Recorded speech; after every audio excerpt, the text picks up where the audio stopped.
for anyone. And so you're especially focusing on leaders, right? Leadership. What is the key? Because this group, this Facebook group, is also about leadership, inclusive leadership.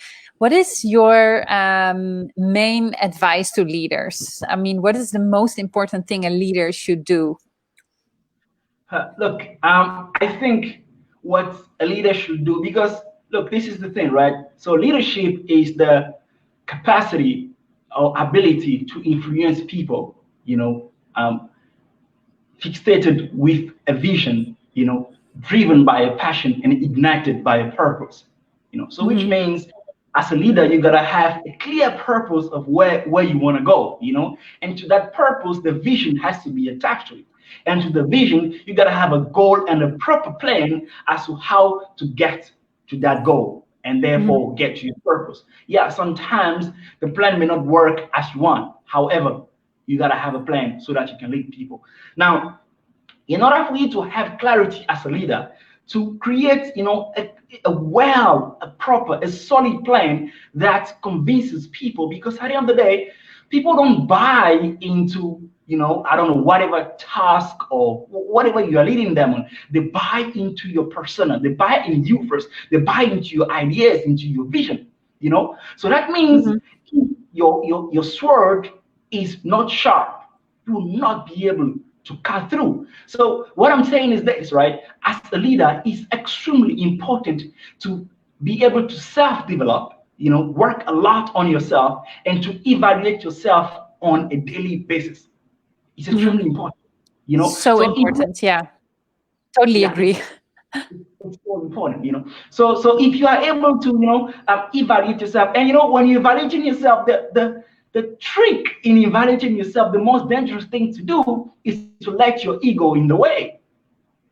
Because I know a lot of influential leaders, as well as I know some influential leaders as well, that are very humble, and some of them, their ego is taller than the mountain Everest. So when you're evaluating yourself, you need to find yourself in a situation where you are able to be humble and be honest to yourself that, hey, listen, this particular skill or mindset I do not have. How do I cultivate it? And that's the golden question. How do I do it? That word is powerful. How? And when you ask that question, how, and you find the answer, that is how you grow. And that's how you are able to, stand in front of your people and let them look at you and be like, this man is the man, or this woman is indeed an inspiration. So, when you were a leader, what was your purpose? What did you think? What was your underlying purpose before you went to office? What purpose did you carry with you? Look, you know, my belief is that it does not matter whether I'm leading, for instance, in a sales organization, or I'm leading in production, or I'm leading in logistics. All right, I believe that there's a particular reason why, especially if you're a leader that have worked your butt off from the bottom of the ladder and climb all the way up. I believe that there's a reason why you are there. It should not be taken for granted. So my Mhm. purpose as a leader was not only to get the job done. No, getting the job done, it's just secondary. But first of all, I want to make sure that the people that I'm leading, they find a sense and a purpose in their lives. Because believe it or not, but if you take a group of 10 people that you are leading, usually, I mean, the studies in Harvard have proven that among those 10 people, only one knows why they are waking up in the morning and coming to run the race with you. Mhm.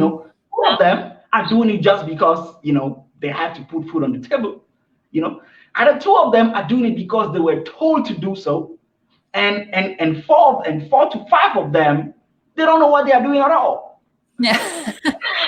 You know what I'm saying? Yeah. So as a leader, it's very important that you get into the mind of the people. That's why in my book, Psychology and Habit of Great Leaders, which is actually for free on Amazon right now for the next 7 days, I say that, leadership is more about psychology. It's an 80-20 rule. So it's 80% psychology and 20% mechanics. You know, so you need to be able to get into the mind of your people and understand them, not understand them only based on the task that you are charged to do. No, but you need to understand them into their deeper core level and know exactly what motivates them. What is the reason they wake up in the morning? Why are they there? You know, and in so doing, you are able to then influence them, because that's what leadership is about: influencing again and again, and influencing and inspiring them, you know, in a way that they find a better version of themselves. They are able to thrive for better, not only for where you are right now, but also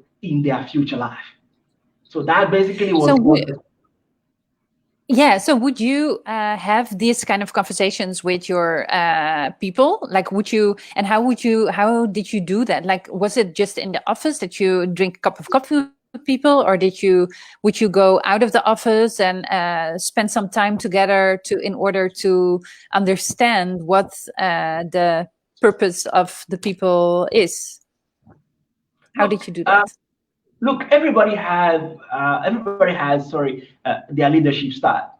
You know, my leadership style is, you know, to break that barrier. What I did or do is I break that barrier totally. You know, that put me on a pedestal. Like, okay, yeah, I'm a leader. Yeah, I'm a manager or anything. Look, I said, look, I'm a team member.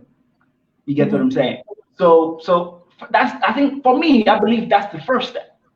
So for your team members or the people you are leading to look at you as a human being, you know, not as this master where they have to take orders from. No, they first need to look at you as a human being, and how you earn your respect is by being the person that you are.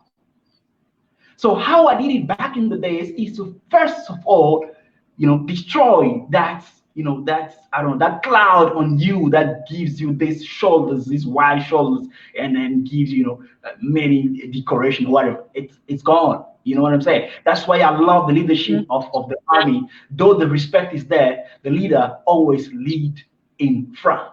You know. So what I will do is make sure that whatever I learned, my team learned it too.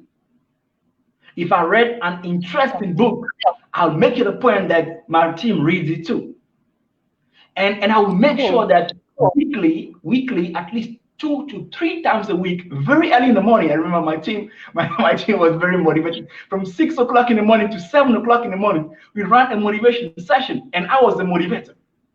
Because I mastered, you know, the Maslow hierarchy of needs. So I was able to classify my group in a way I knew who needed, you know, their basic needs to be fulfilled, who needed their self-esteem to be fulfilled. So then I designed motivational programs like that, which I used to motivate them on a daily basis. You know, and if I share with them a book, which I make sure that it's never a long book, because, you know, people don't want to read these days. So it's gotta be something very short, maybe 30, 50 pages. And then after that, you take them out for coffee and you talk about the book and you talk about ideas and get to know them on their personal level. That is so important. You know, there's some leaders right now. If you ask them whether this person or this guy or this gentleman or this woman in their team is married or not, they'll be like, I don't know, it's not my problem. Well, that's not my leadership style, you know. So how I did it, I made sure that, number one, I destroy, you know, that cloud that's, you know, decoration, you know, I destroy that. And secondly, I ensure that my team consumes whatever positive thing that I consume. You know, make sure of that. It's very important. Number three, I make sure that I ran weekly, you know, motivational workshops with them, right? And four, I make sure that they are empowered. You know, they are fully empowered. Which means when I give a task to be carried away, I'm not gonna go out after you and look behind you to see every 5 minutes whether it's been done or not. You know, yeah, I give you the freedom to execute. And number five, always praise people, praise them, you know, and then always coach them whenever they need it. And when they are wrong, be the first person to tell them in a frank way that they are wrong. Yeah.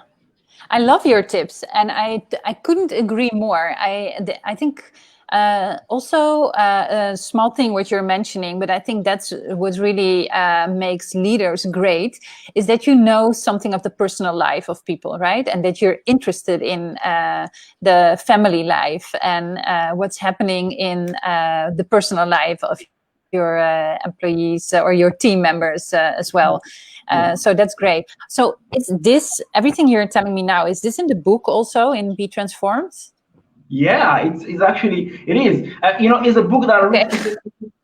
It's a 50 pages book, right? 50 pages book in format A5 and about 20 pages in format A4, right?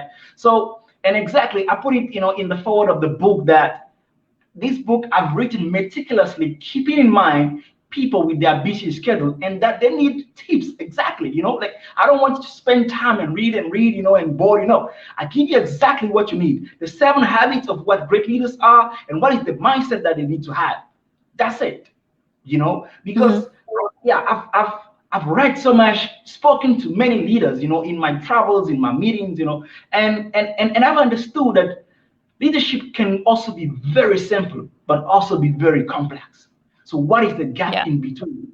So I've come up with the 7 habits that leaders need to have and the psychology and mindset that they need to have, regardless of their race, their background, or their sex.